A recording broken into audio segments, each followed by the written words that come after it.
fake news, language, and media literacy, how the media and political actors influence our thinking and behavior, and what is the significance of language and fake news in informing opinions.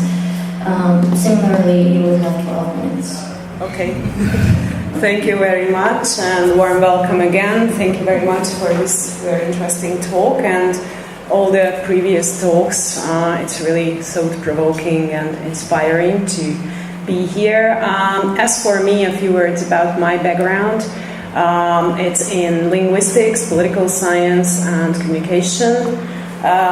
Basically what I do, I study language, and I study how language influences us when it comes to politics and when it comes to the media.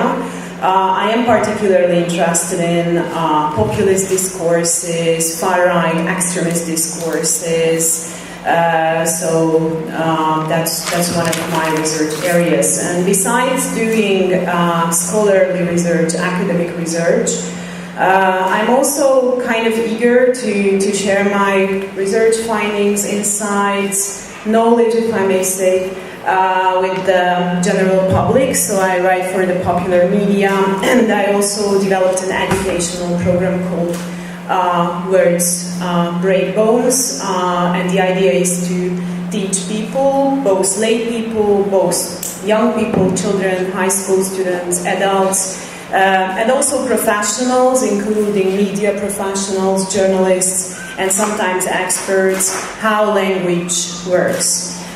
So why I'm doing this? Let me begin this very brief talk with this. Because during my research I had to realize that there are two... May I stand up so I can see you all better? So there are two basic misconceptions when it comes to language. One is that it's no big deal, right? I can speak, you can speak, you can speak, we can all communicate. Some people have better communication skills than others, but that's it. At the end of the day, you don't have to, waste too much attention to this whole issue. And the other misconception is that somehow through our socialization we learn to downplay the significance of language. As I mentioned, my educational program is called Words Break Bones. Why? Because there is such an English language rhyme. I'm sure all the native speakers know it. Sticks and stones can break my bones, but words can never hurt me. Right? So it's imprinted into us. We learn it we learn to cherish deeds, we learn to cherish action, and to downplay words, to downplay the significance of words. But I think this deep-seated stereotype is false, fundamentally false, wrong. Words can break bones, words can hurt, and besides breaking bones, it can even lead to worse. So therefore it is very important for us to understand how language works. When I started to do research on propaganda 12, 13 years ago, it was considered a bit like an outdated topic. Today, like in the glorious 1990s, 2000s, there was this assumption that propaganda is the instrument of the past. Nowadays, of course, it's a hot topic, especially since the rise of fake news and, of course, because of other political developments. So I see that there is a growing concern. More and more media literacy trainings are taking place across the globe. At the same time, correct me if I'm wrong, I still see that somehow language, even in these media literacy trainings, is an overlooked issue. I was listening to your super interesting talks today, and I tried to take notes how many times language came up, and so many times. Just let me give you some examples. Like Ida, you highlighted the significance of repetition, right, when it comes to disinformation. Wojtek, you were talking about metaphors of war that are widely used. Anna, who left, I think, she was talking about Hungary and the role of the so-called national consultations, and she showed you the cover page of one of the main online propaganda outlets, and you could see how many times they used the term migrant. Almost in every headline you could see the term migrant. So these are, of course, just random examples to stress that language matters. I have a very short time, so I can only give you a few examples in what ways can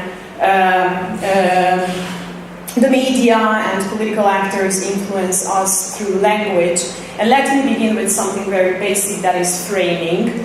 There are various theories of framing in social sciences. The one I rely on has been developed by the American linguist George Lakoff. And he basically said that words activate frames in our mind. Words are mental structures.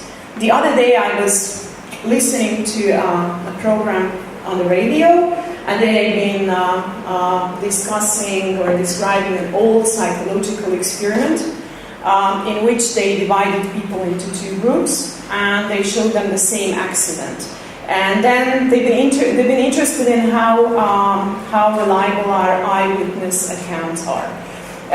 So after showing them this video, they interviewed people, and one group was asked questions in which the term bumped into was used, and the other group was asked the same questions, but the term smashed was used. And unsurprisingly to me, they found that the terminology, the vocabulary they use, fundamentally influenced how people remember the events. Needless to say, smashed is a stronger word than bomb. Why I'm saying this? Because this is how framing works. And nowadays, when propaganda is so important, it is very crucial for us to pay attention to the words, to those images, those concepts, those frames that the words evoke in people's mind. Hungary's case has been already discussed in the morning.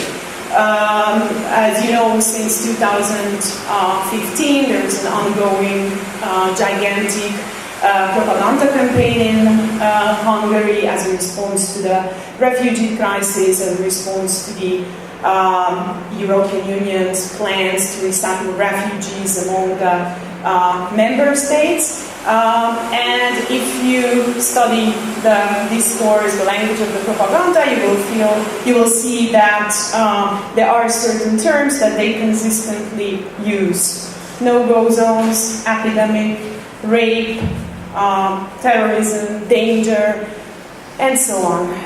All these terms evoke particular frames in people's mind. That is the state of emergency, I would say.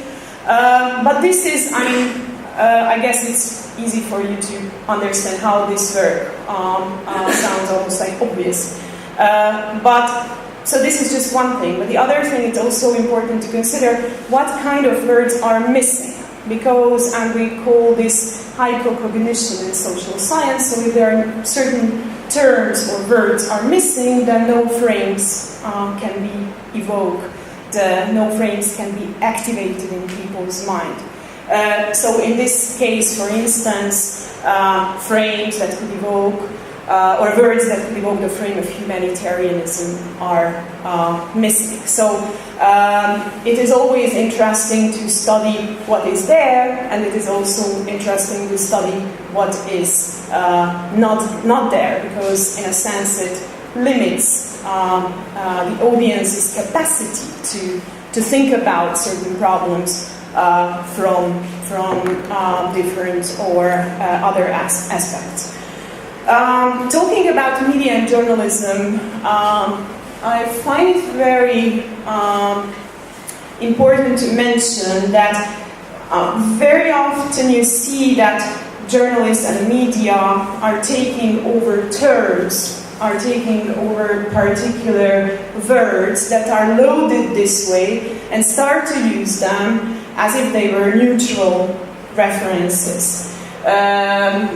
For instance, you already seen that cover page, I was mentioning it before, with the term migrant in the headlines of the propaganda outlet. But it's not only the propaganda outlet in Hungary, but generally the whole media who is using the term migrant, and this is just one example. This term went from a technical term basically to a slur in the Hungarian political discourses within a few years. So, and once you take over, another example from the United States could be tax relief. Tax relief was similarly